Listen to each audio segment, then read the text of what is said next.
Okay, Chris, sorry about that. So tell me how this happened from start to finish. So originally they sent you a 1442 and it was an RFQ and you were just going to accept it, or? When did we first talk? You called me how long? 5 or 6 months ago. Okay. What was going on in your mind that you would call me? I actually had some co-workers that I used to work with started doing some high-dollar federal contracting.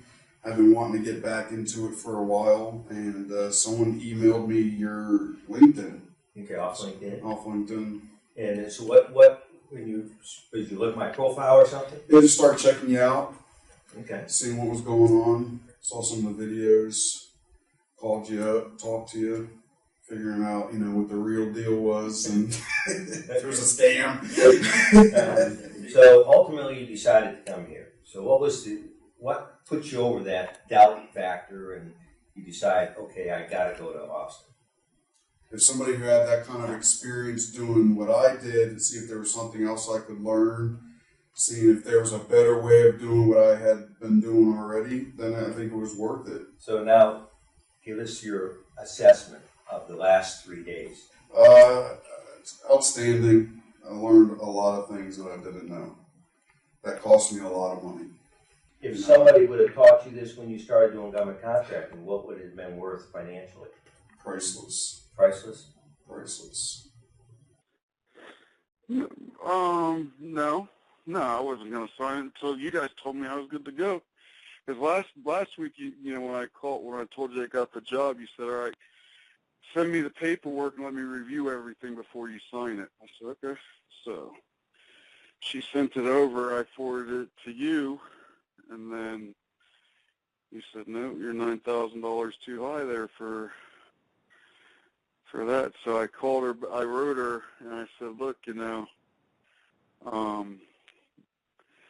she knew about it. She knows about it. So, I was like, I don't know if you're familiar with the tripartite or whatever. She said right back, yeah, no problem. I know all about it.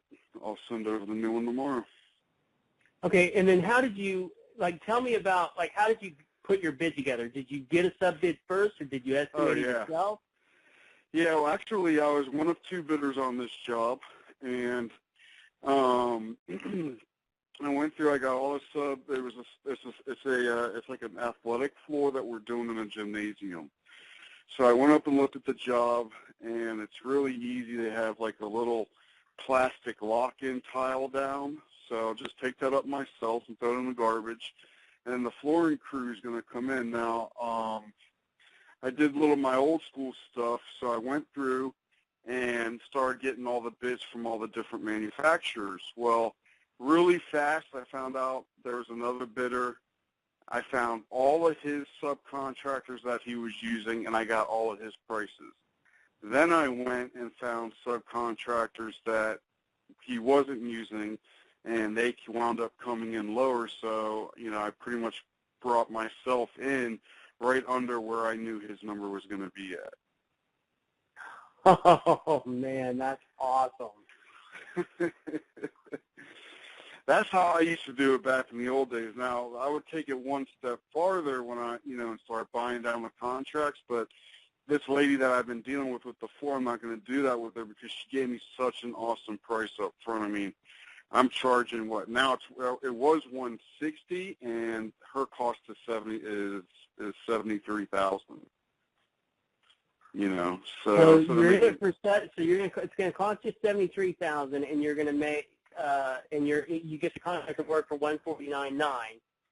Right. And now that you have the contract, how much time of your time is going to be involved getting the contract done?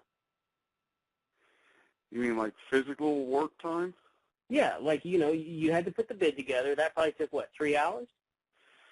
Nah, I worked on it pretty good. I worked on it for a couple days, because it probably collectively, maybe like 4 or 5 hours. Okay, but so 4 or 5 over so much a couple days. downtime between waiting for people to get back to you and all that stuff. So yeah, 4 or 5 hours. Okay, and then once you get the contract started and you do your submittals and you do your paperwork and you get everything buddy lined up. Submittals are already done. Yeah, we and her been working on the submittals before she got me the 1442.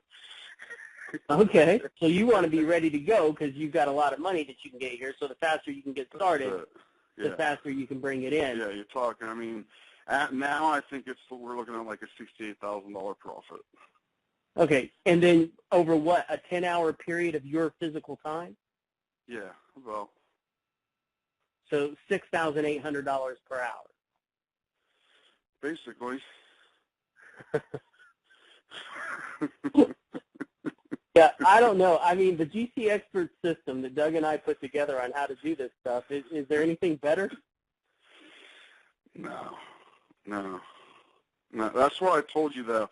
I did it my way, which is still the really old school, time-consuming way. I want you to come and teach me the new way. We're going to sit down for a couple of days, and we're going to bid on some stuff and get some contracts.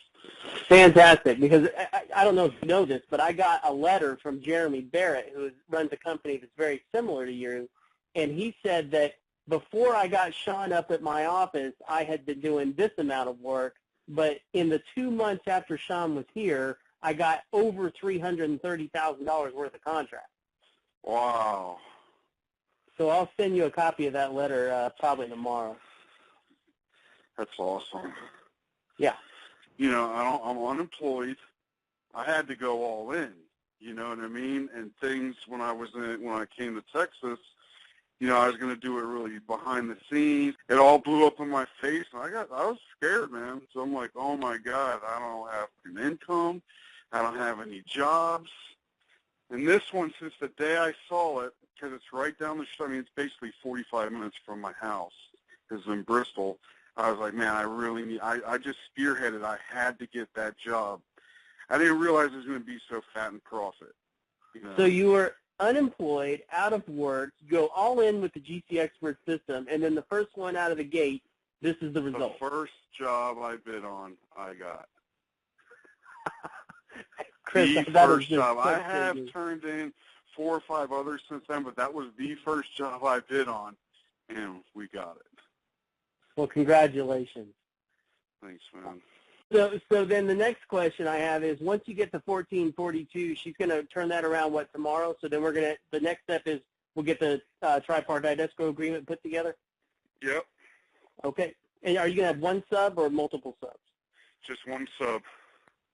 There you go. One sub, and you wrap the whole thing up into a pretty bow. Yeah, I'll take it one step further, right? There are, like these, you know, in gyms they have the bleachers that fold out to the wall and then they tuck back in flat against the wall. Sure. So it has a system of those in there. One of the alternates was that they're going to replace it. I think they're waiting to see if we're going to have issues with the moisture coming through the floor before they pull and have to put a vapor barrier down. But I've already solved that issue for them in our flooring. So they probably will go ahead and do a change order down the road for the bleachers, but we'll see what happens. But if that happens, get me involved, because you know what I can do with change orders. But you were thinking, oh yeah, trust me, you're all over it. You're going to be part-time employee of BlackRock here shortly. But I did this. I went and I put an ad on Craigslist. Now they want us to just take the existing bleachers and throw them away. They're huge. They're 80 feet long. They're 12 foot tall. Probably like 5 or 6 dumpsters worth of shit. I put an ad on Craigslist the other day to see if somebody wanted to use them to like restore them or whatever. I get a call from a lady or a guy at a church. Says, I'm interested. What do you want for them? I said, oh, it's not for like $1,500. He goes, I want them. I said, well, you're responsible for dismantling them, taking them out, and transportation. He said, no problem. I'll bring my guys over. So now not only do I have to not pay to take them down and destroy, but I'm getting paid for somebody to come in and take them out for me.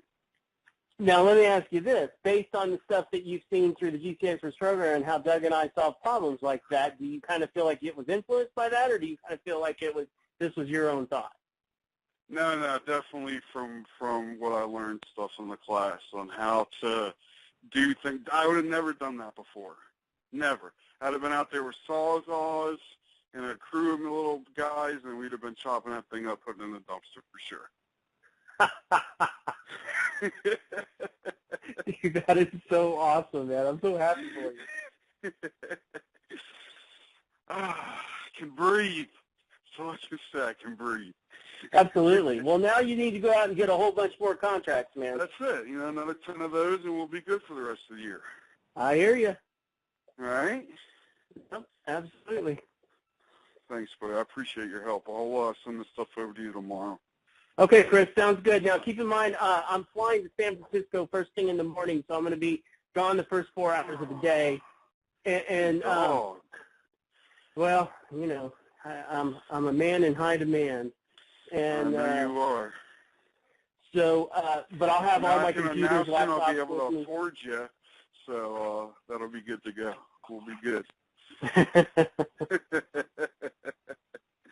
All right, cool, man. Have a safe trip. Have a safe flight. Thanks, buddy. We'll talk to you soon. All right, bye. Bye-bye.